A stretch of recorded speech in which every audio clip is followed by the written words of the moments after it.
Welcome to the Book in You podcast. Today we're talking about a very important topic that you're going to want to tune in for: how to make your book stand out in the market.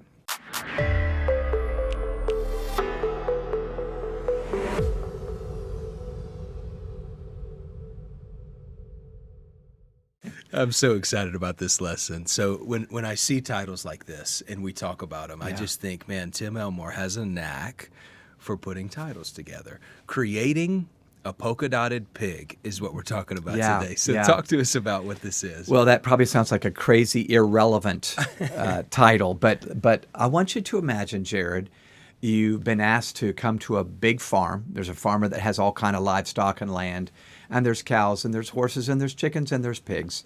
So you're walking around, and you enjoy the animals, but, pretty much the chickens look alike, the pigs look alike.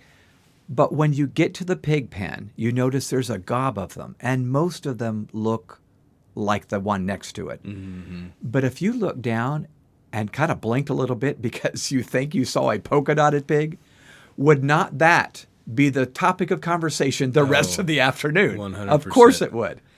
That's what we want our books to be. So many books. To be exact, 500,000 new books are written every year in America, not to mention the world.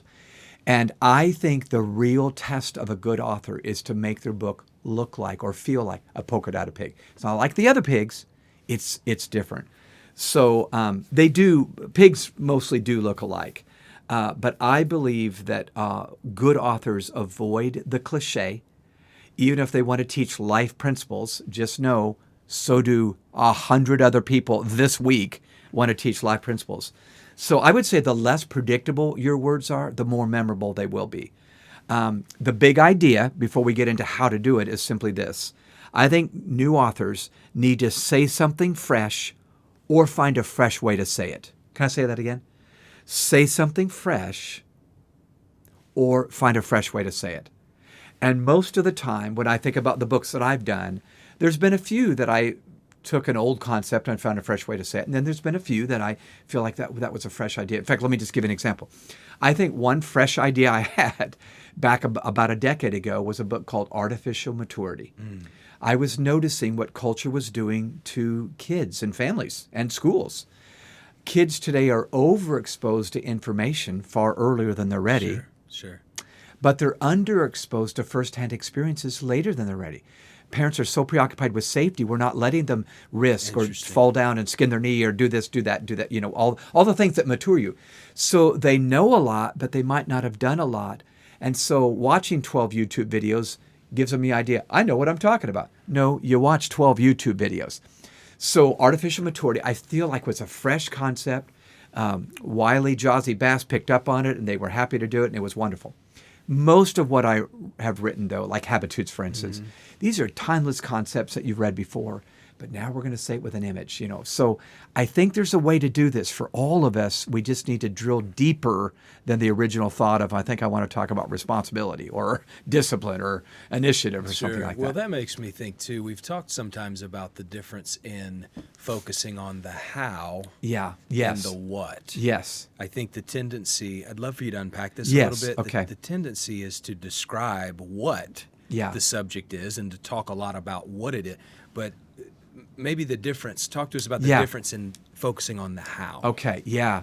So most authors would say, I think I've got a what. I think I've got a topic that I've got something to say about it. And hopefully they've noodled on it and marinated on it for a long, long time, and they've really got it distilled.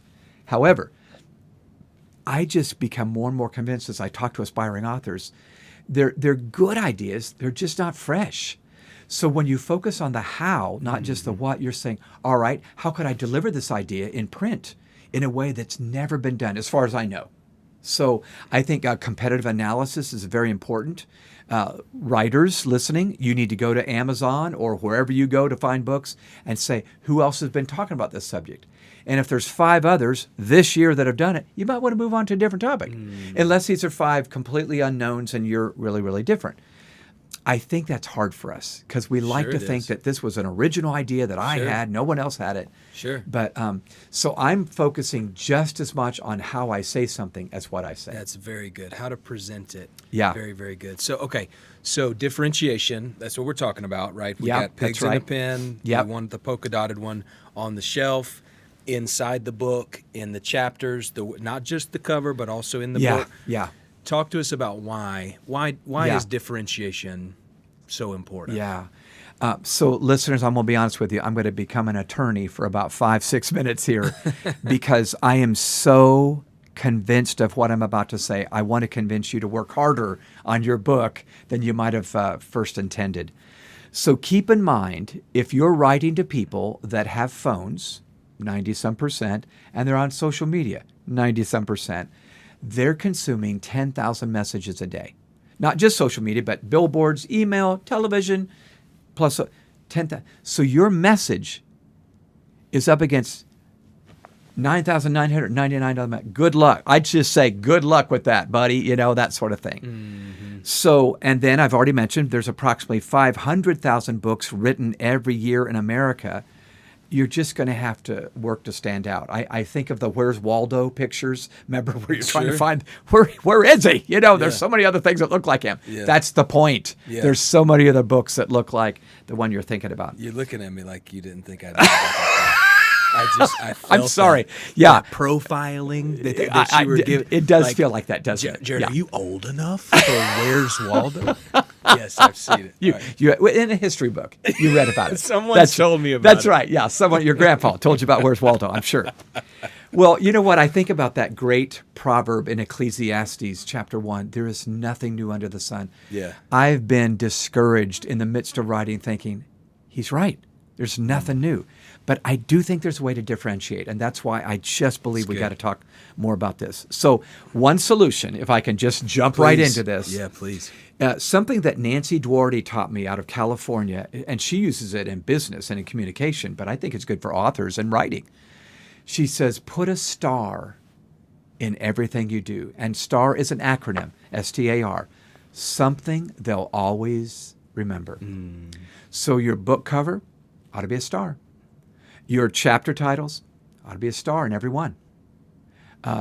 Chapter content, for sure, a star.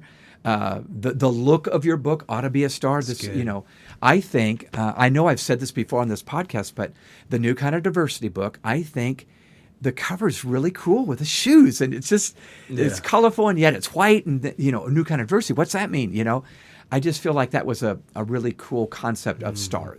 I think Yep. people remember the shoes. Sure, yeah, Yeah, unique, so- something they'll always remember. Yeah, That's so, very helpful. So listeners, I want you to ask yourself these 3 questions.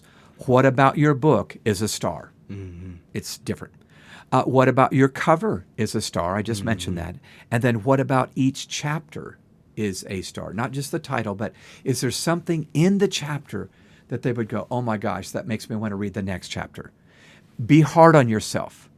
But I think that's something they'll always remember is going to be a great illustration. And you make a great point that there's such a war for attention. Yeah, it's true. There's all kinds of messages. You were telling me something before this. You were quoting someone about the science that had been done. And Daniel maybe some Levine. research. Yeah. Tell us a little bit about that. Well, first of all, I think of Herbert Simon, who said, a wealth of information creates a poverty of attention. Isn't that powerful? A wealth of information. That's what we got today. People give 8 seconds, 10 seconds, 30 seconds. barely. Think about the video you see. I'll give you a minute, buddy. I'll give you a minute. So there's a wealth of information, and now there's a poverty of attention. But check out this. This is from the book, The Organized Mind, Thinking Straight in the Age of Information Overload. In 2011, information scientists quantified that Americans took in 5 times as much information every day as they did in 1986. Wow. The equivalent of 174 newspapers. That's crazy. During our leisure time, not counting work, each of us processes 34 gigabytes or 100,000 words every day. Wow. The world's 21,274 television stations. Did you know we had over 21,000 television stations? Produce 85,000 hours of original programming every day as we watch on average of 5 hours of TV daily. the equivalent of 20 gigabytes of audio, video, images. And that's not counting YouTube, which people are spending loads of time on. YouTube uploads 6,000 hours of video every hour. I mean, just to stop and think about that. And computer gaming, we've not even brought that up yet. It consumes more bytes than all other media put together, including DVDs, TVs, books, magazines, internet. I'm not trying to discourage you, listeners. Yeah. I'm just saying you're up against a crowded Yes. pig pen, and your pig better be polka-dotted to stand out. I love it. Yeah. Yeah. What's a DVD? It's in the Where's Waldo picture. You'll find it one day. Yeah, that's right. Okay, so do you mind if I talk about a concept that we Please. talked about earlier, but I Yeah. really want to bring it up here. It's an everyday term. It's not the scientific term, but I thought let's just do the everyday term for people. It's called the cocktail party effect. Yes. So here's the cocktail party effect, listeners. Have you ever noticed when you're at a party, and let's say there's maybe 40 or 50 people there, and they're all chit-chatting with their drinks and their, snacks or whatever, your brain must work hard to focus on the person right in front of you. That's what you got a lot of noise coming at you, and some of you, it's very hard because you go, I keep hearing Nancy off to my left and John off to my right. But you got to focus on Fred because Fred's talking to you and he's expecting you to hear every word in this story that he's telling you that's gone on for 18 minutes already. Right. So our brain uses what we call the cocktail party effect to keep it from being overwhelmed. Our brains really can't take in 10,000 messages a day, even though that's what we're getting. So it filters and filters and filters. You want that. We would not survive the day unless our brain was, this is irrelevant, this is irrelevant, this is irrelevant. I always feel bad for teachers in a classroom. Their students are going, this is irrelevant, this is irrelevant, this is irrelevant, because they want to tune into Instagram or TikTok or whatever. Wow. I know. I feel for anybody that's communicating and teaching because they're just up against this cocktail party effect. So all of this processing takes place, but it makes information harder to get through. And we've got to find a way. I'm going to use a term that C.S. Lewis used. It's brilliant. We've got to find a way to get past the watchful dragons. Isn't that awesome? So you and I talked about this. If you don't mind, I want to jump in. Yeah. C.S. Lewis was a brilliant author. Even if someone didn't enjoy his theological works, they would enjoy The Lion, the Witch, and the Wardrobe, Chronicles of Narnia. Sure. He just wrote so much great fantasy. But pregnant within the fantasy are great life principles, Right. truths Right. about life and faith and other places. But the reason they're read so much is because of this. Here's the statement by C.S. Lewis. He says, what if there was a way to take all those rules and obligations, all those things that we already know, those principles, and make them appealing, relatable, and beautiful? Could we not thus steal past those watchful dragons who are blocking us from the true potency of the truth? So picture, if you will, a castle, okay? Mm-hmm. And castles have those moats around them, right? Mm-hmm. To keep intruders from getting in the castle. But there's dragons, he says, in that moat that are keeping anybody from getting in. Our brains are like that castle. And it's very hard to get in that brain. Those filters are strong. The dragons are those filters in many ways. But he said, there is a way you can get past them through the use of imagery, through the use of emotion. Yeah. I mean, you have to use your imagination to read The Lion, the Witch, and the Wardrobe. Sure. But oh my gosh. And then you start realizing there's layers of meaning in this story about a lion and a witch and this secret wardrobe that is magical. The kids walk in it and, oh my gosh, they're in another land called Narnia. So before we're done, I'd like to share 3 big ideas on how we can do this. But folks listening, you've got to do the work to get past the dragons trying to keep your content from getting into the brains of your readers. Yeah, no, and I'm excited to get practical right here. So the three ways that you've given or you're about to give of how we can do this. Okay. So there's simple ideas, but I'd love to kind of bounce them back and forth with you because you oversee Maxwell Leadership Publishing and you're talking to authors all the time. So I'd love your input, not just mine. Absolutely. Okay. So one way you can do it, even though you might not have thought about it this way yet, you got these principles that you want to teach, let's say, is redefine the topic you're going to address. So you actually give new definitions to it. With some of the books that I have done, I thought, well, I need to redefine this. So the term Generation Y has been around for maybe 20, 25 years, because we knew Generation Y would follow Generation X, right, in the alphabet. So I thought, I think the second half of Generation Y is different than the first half. The kids born in the 90s were different than the kids born in the 80s. So I did a book called Generation IY, little I, because we were absolutely consumed with the I world, right? iPods, iPads, So it was a redefinition of the kids that we were seeing now that we knew were different, but we kept calling them Gen Y. Not fair. So my favorite illustration of what I'm trying to say is a book you might have seen, I don't know, by Ron Hunter and Michael Waddell. It's called Toy Box Leadership. It's a good leadership book. But what they did is they redefined leadership. They thought, what if we went back to our childhood and looked at the toys that we played with? What do they teach us about leadership? Wow. Isn't that powerful? Sure well, we all is. have a childhood we remember. And of course, we all have favorite G.I. Joe and Barbie and this, that, and the other. Right. But they actually walk through in the book. And the book is different, not because it shares something you've never, ever, ever thought of before, but they attach this toy to it, and they've redefined it. And I love that too. Some of our listeners might have a topic that is well worn. Yeah. In other words, it's been taught a lot. It's in a lot of books. Yeah. Redefining it might be just that little tweak that really makes the difference. I think so. And that's a good example. Leadership. Yeah. There's a lot of leadership books out there- there. yes, And there we are. work for the guy who wrote most of them. Yeah. And but redefining it, coming from a different perspective, coming from a different angle. You're not saying that leadership is not everything that we've learned it to be, but you are coming from a different angle when you look at it from a toy perspective. Yes. That's a really great point. Yeah. Well, and I think, like I said, what they did was they thought, what do we all have in common? A childhood. Yeah, that's good. And some of us have a rough childhood, but we have a childhood where there were some toys and so forth. So they went back to where we all have this in common. And we all want to learn to be better people and better leaders. Okay, let's look at our toys. So they brought today and yesterday together, and it really worked. Okay, so number one, again, was redefine the topic you're going to address. Number two, be distinctive, not just different. Okay, this is an important concept that we talk about here at Maxwell Leadership. But here's the difference between different and distinct. You may even want to help me with this, but we all want to be different, but different could be slightly different. Like, you have a nice blouse on, Nancy. It's sort of like Janet's, but it's a little different. Doesn't really stand out.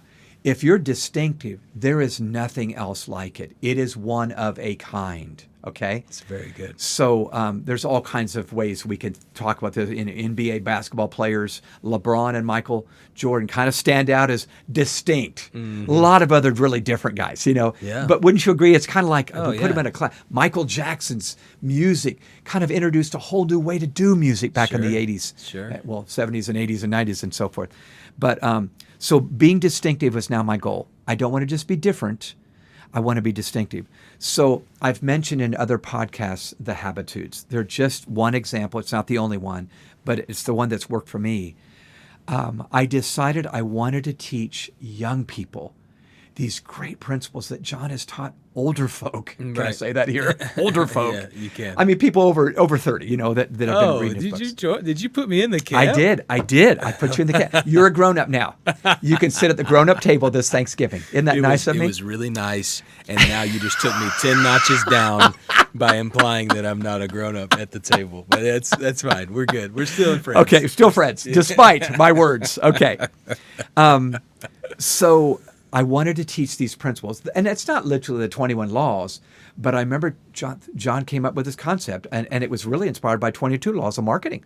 But Yes. it really took off, as you well know. It's still selling today. Yeah. I was thinking, what would be a way I could say these principles that I so wish I would have learned when I was 15? What would be a way? Well, pictures. I mean, they're screenagers. That's what they are at 15, Wow. So that's what I started doing. I assigned a picture to every principle: drivers and passengers on responsibility, rivers and floods on focus, thermostats and thermometers on influence. Are you merely reflecting the climate, or are you setting the climate? All these we get, but it's a more fun way, and I mean, they began to take off. So I'm just saying, I don't think I'm brilliant. I honestly don't. But once I became distinctive, I became the picture guy. In fact, sometimes I'll show up at a university and they'll go, "Oh, you're the picture guy," or "You're the great. iceberg guy." One professional athlete at the Buffalo Bills, "Oh, you're the iceberg guy." That's right. I guess that's what I am. That's incredible. But that tells me they remember something they'll always remember. Absolutely. So anyway, that's be distinctive. I don't know if you want to add anything. But distinctive and different. You can have red and blue. That's different. Yeah. But distinctive goes deeper than that, Yeah. right? It's the detail. Yeah. It's Yeah. it's the thread count. It's the it's the jewelry that's on the Yeah. blouse. It's like you talked about that earlier. Michael Jordan and Yeah. LeBron James, great example. Michael Jordan is way better. Did I just invite a debate? No, I'm with you. I love LeBron, respect his talent. Michael is in a class all of us. He is. Yeah. I didn't know you'd heard of Michael Jordan. Oh, that's good.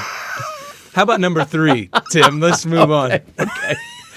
The third way we can do this is, and this has been hard for me because I love to talk about my activity, but focus on outcomes, not just inputs. Okay. Now, listeners, if these are kind of weird terms, let me just explain what I'm saying. Isn't it easy to just focus on and actually measure your inputs? This is what I did today. This is the activity I did today. Businesses, the focus on how many people do we have on staff and what's our budget, blah blah blah. When you focus on outcomes, you focus on results.